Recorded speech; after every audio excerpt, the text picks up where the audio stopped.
So this will be a brand new segment I'll be starting, When You're Not on the Agenda, Volume 1, starring Jaylen Brown, as this season presented a very unique opportunity for him to showcase on what kind of player he was. And it's been a long journey for him.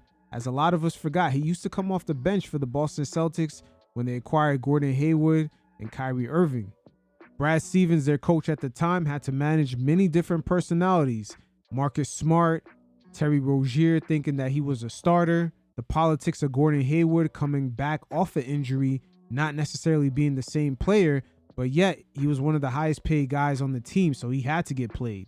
Jaylen Brown had to wait his turn, and eventually he showed out. In the 2024 Conference Finals, as well as the NBA Finals, he won the Most Valuable Player award, and this season he's shown he can improve on his decision-making, which is one of his Achilles heels, but also he's had a number of shootouts with really good players, such as James Harden.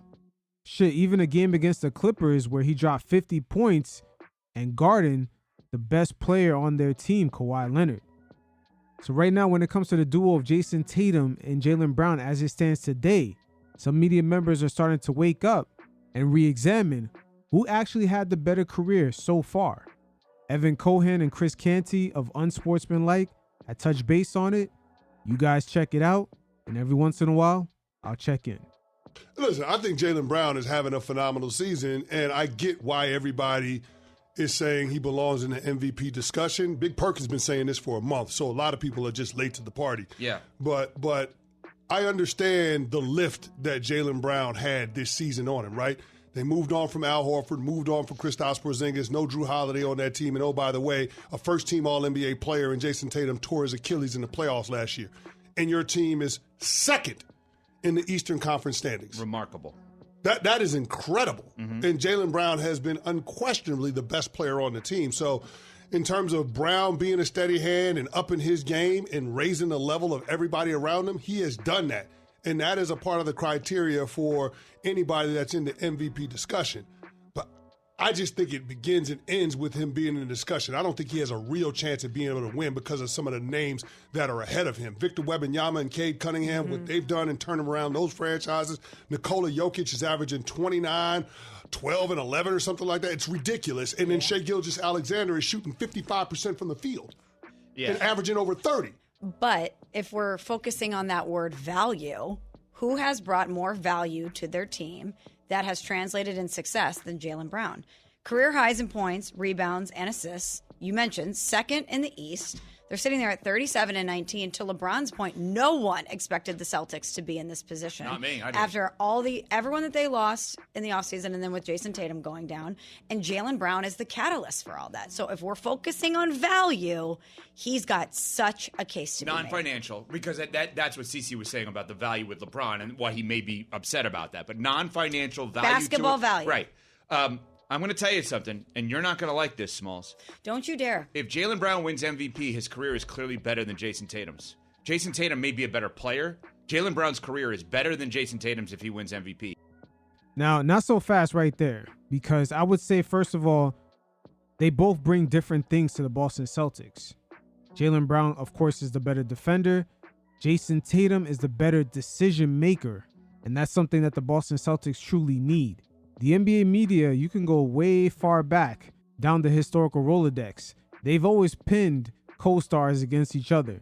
And from the moment these two were partnered up, that has always been the case. They did it to Ben Simmons and Joel Embiid, Kobe to Shaq. It goes on and on. But the only issue here is that for a long time, they kind of just completely downplayed Jaylen Brown for even being on the same level as Tatum. Fast forward to this season, because of the opportunity that was presented with Tatum being out, we're seeing these two almost perform at the same level. I would say Jason Tatum, in order for him to be on the same level as SGA, Luka, and Jokic, it's a much further climb versus Jaylen Brown being on the same level as Jason Tatum. I touched base on that in the beginning of the season on my NBA hierarchy segment. I'll link in the description below. But the Celtics are in good company. The duo of Jason Tatum and Jaylen Brown, if they continue from where they left off, they could end their careers as one of the greatest duos of all time. Make no mistake about that. If Jaylen Brown wins MVP, his career is clearly better than Jason Tatum's. Jason Tatum may be a better player. Jaylen Brown's career is better than Jason Tatum's if he wins MVP. He will have a Finals MVP and an overall MVP. Jason Tatum has neither of those two. I think if you're doing a draft, completely healthy for NBA teams, who would you rather have? They would take Tatum, whose career has been better. If Brown wins, well, remember, they didn't want to draft Jaylen Brown because one executive said he's too smart for the NBA. Mm-hmm. He is damn smart. He's so. See right there, there's always been a downplaying of Jaylen Brown just off rip. Makes no sense. Who the hell doesn't want someone part of their franchise because they're too intelligent? Or even part of their organization? That doesn't even make any sense. So you're looking for dumb players being a legacy franchise like the Celtics? I know, but well, good for the Celtics. But it's ridiculous to Right. say we're not going to draft the guy because he's too smart for the NBA. Yeah. Just because he lectures at Harvard and everybody. It's ridiculous. Has his career, if he wins the MVP, is his career better than Jason Tatum's? Tatum is more first-team All-NBAs. That's what he has. If you're an MVP and a Finals MVP, you got a ring. Yes. Olympics? Olympics what? I forget. Jaylen Brown didn't make that got Olympics snubbed, team. yeah. No, but there was a lot of was there a brand endorsement deal there was a lot of weird things going on with that. And it's also been weird this season that he didn't win Player of the Month. I believe it was for December. Jaylen Brown very subtly said the athletic wear brands had something to do with it. They have a big influence on who wins that award. Matter of fact, I also linked that segment in the description below because he revealed a lot more politics that's going on around the league, especially when it comes to his name being involved in certain things. It's not like Tatum was dominating in the Olympics, was he? Still was there. Still Derek got White the medal. got more Yeah. run. I mean, I would say, so then, all right, you want me to be more specific? I will. If Jaylen Brown wins the MVP, it is clear his NBA career has been better than that of Jason Tatum's. The resume's better. Undoubtedly. I can't argue that. Yeah. And I think that Jaylen Brown being an MVP discussion is unreal, considering many people thought that this was a gap year and somewhat of a tank year for the Celtics.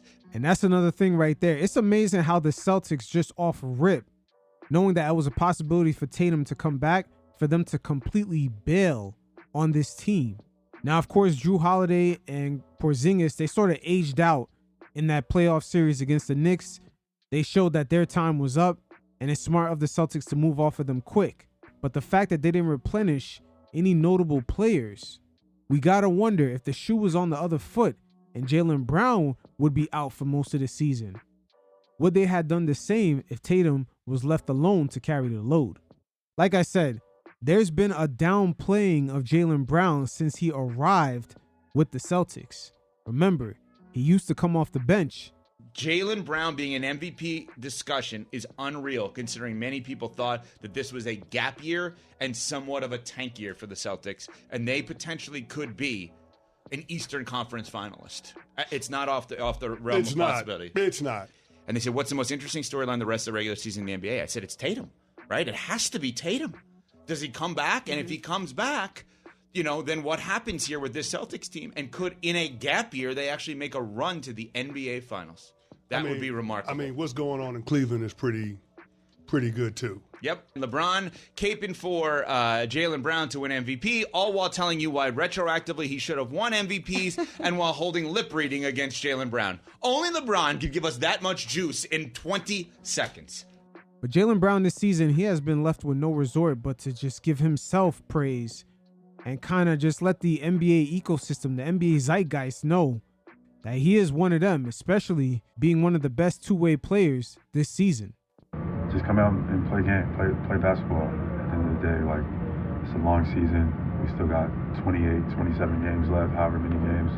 So, just come with the same mentality as I had from day one. Don't let the praise or the warmth or the criticism make or break you.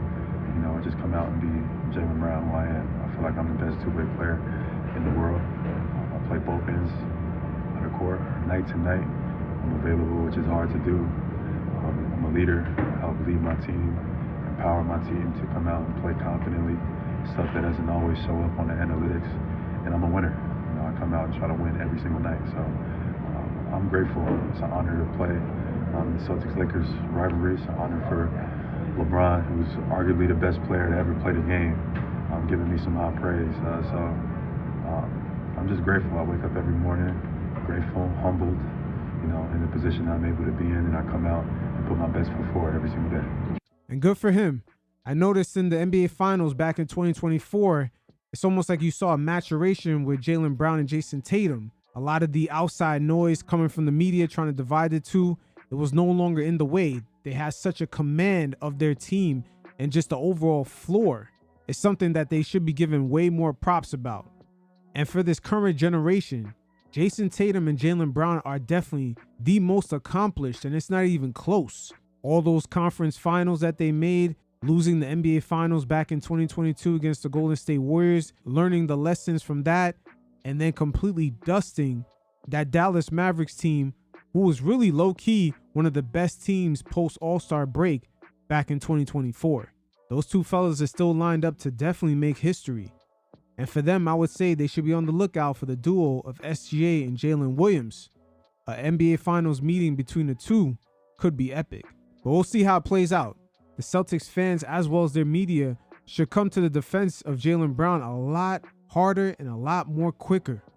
The same way you see the Kobe Bryant stands represent their guy. Same thing for LeBron with the Cavaliers. Russell Westbrook with the OKC fans. That kind of love is what Jaylen Brown is missing. I don't get it, but it is what it is. You fellas definitely hit up the links in the description below. Check out my NBA True Story playlist. And until next time, y'all stay safe. Peace.